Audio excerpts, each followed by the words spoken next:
بسم اللہ الرحمن الرحیم۔ صحیح بخاری حدیث نمبر 1۔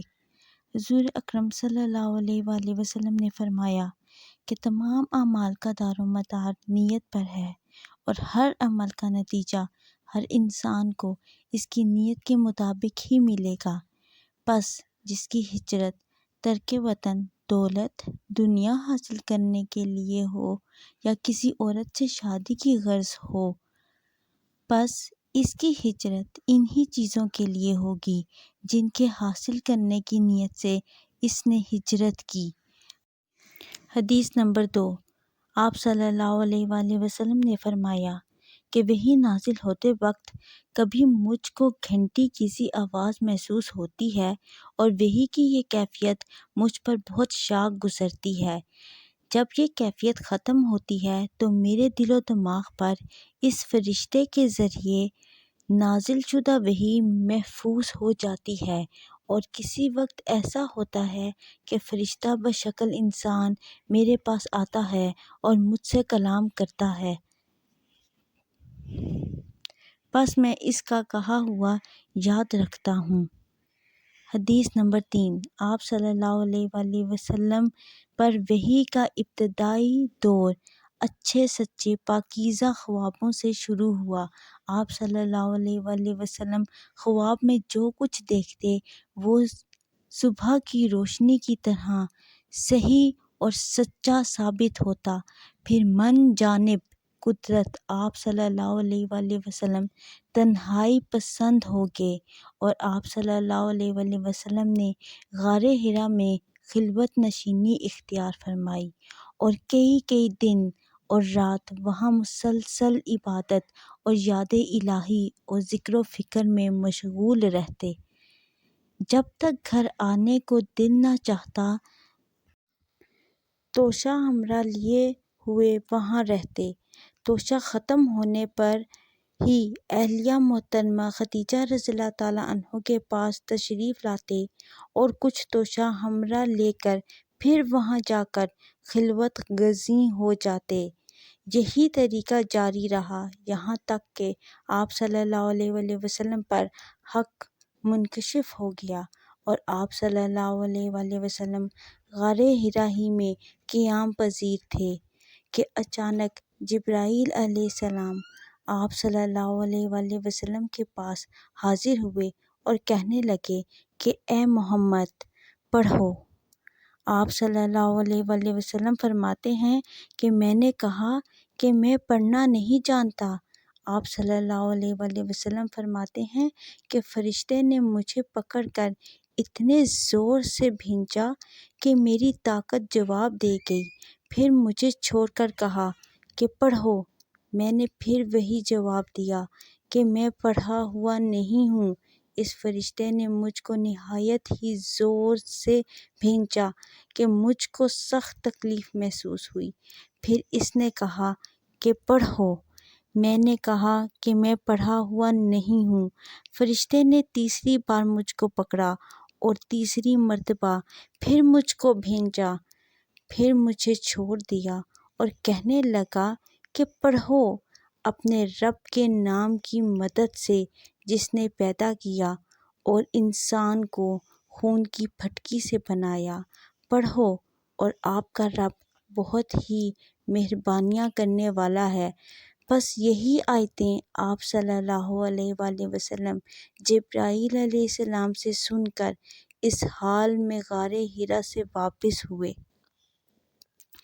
کہ آپ صلی اللہ علیہ وآلہ وسلم کا دل اس انوکھے واقعہ سے کانپ رہا تھا۔ آپ صلی اللہ علیہ وآلہ وسلم حضرت خدیجہ کے ہاں تشریف لائے اور فرمایا کہ مجھے کمبل اوڑھا دو، مجھے کمبل اوڑھا دو۔ لوگوں نے آپ صلی اللہ علیہ وآلہ وسلم کو کمبل اوڑھا دیا۔ جب آپ صلی اللہ علیہ وآلہ وسلم کا ڈر جاتا رہا تو آپ صلی اللہ علیہ وآلہ وسلم نے اپنی زوجہ محترمہ خدیجہ رضی اللہ تعالیٰ عنہا کو تفصیل کے ساتھ یہ واقعہ سنایا اور فرمانے لگے کہ مجھ کو اب اپنی جان کا خوف ہو گیا ہے۔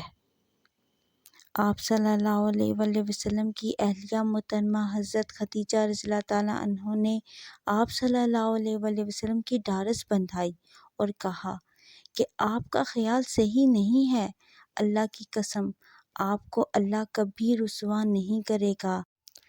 آپ تو اخلاق فاضلہ کے مالک ہیں، آپ تو کنبہ پرور ہیں، بے کسوں کا بوجھ اپنے سر پر رکھ لیتے ہیں، مفلسوں کے لیے آپ کماتے ہیں، مہمان نوازی میں آپ بے مثال ہیں اور مشکل وقت میں آپ امر حق کا ساتھ دیتے ہیں۔ ایسے اخلاق حسنہ والا انسان یوں بے وقت ذلت و خواری کی موت نہیں پا سکتا۔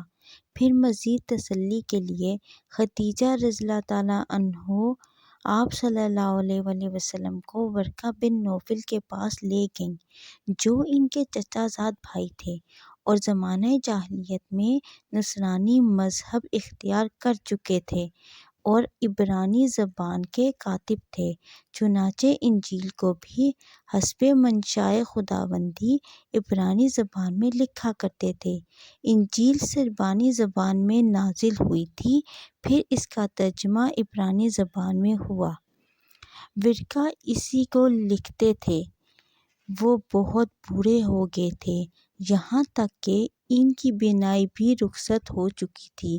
خدیجہ رضی اللہ تعالیٰ عنہا نے ان کے سامنے آپ صلی اللہ علیہ وآلہ وسلم کے حالات بیان کیے اور کہا کہ اے چچا زاد بھائی، اپنے بھتیجے محمد صلی اللہ علیہ وآلہ وسلم کی زبانی ذرا ان کی کیفیت سن لیجیے۔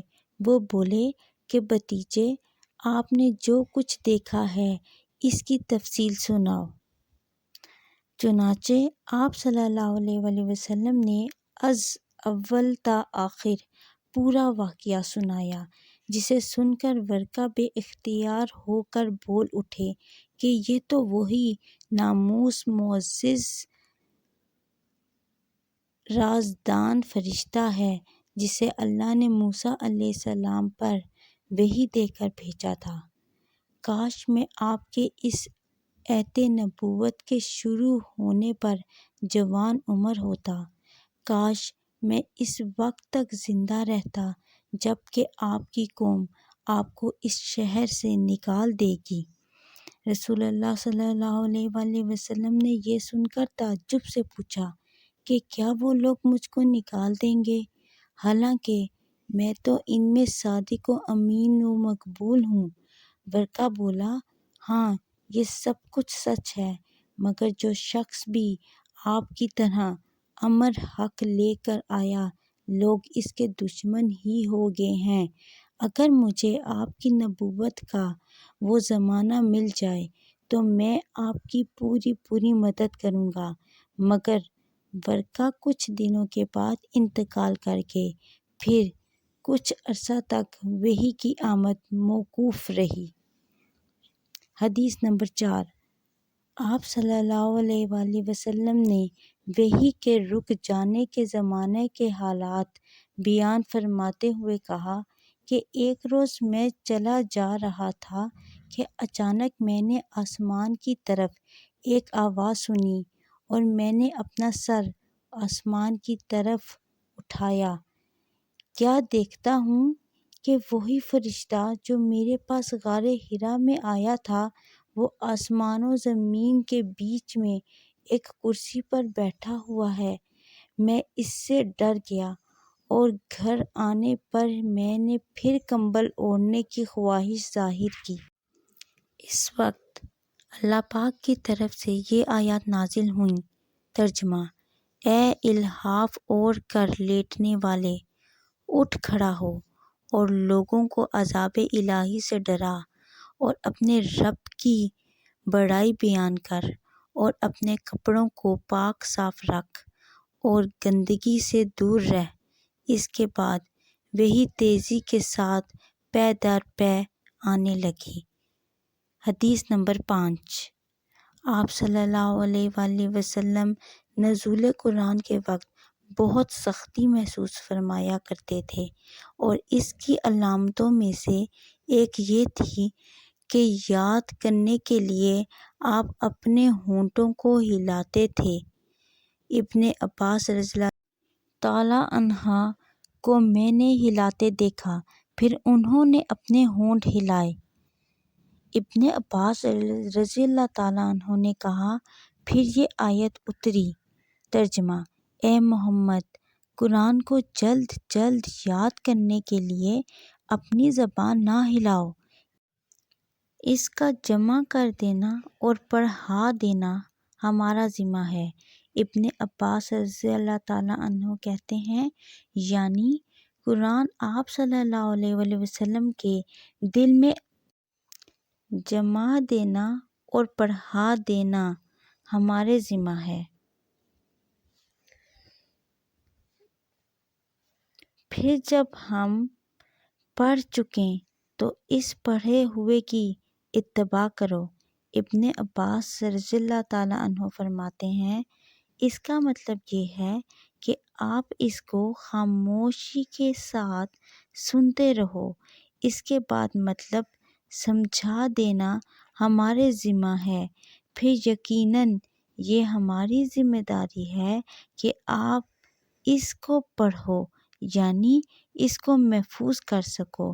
چنانچہ اس کے بعد جب آپ کے پاس جبرائیل علیہ السلام وحی لے کر آتے تو آپ صلی اللہ علیہ وآلہ وسلم توجہ سے سنتے۔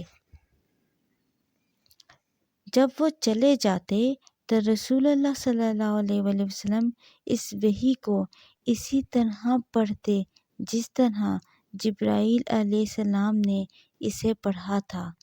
صدق اللہ العظیم۔ جزاک اللہ۔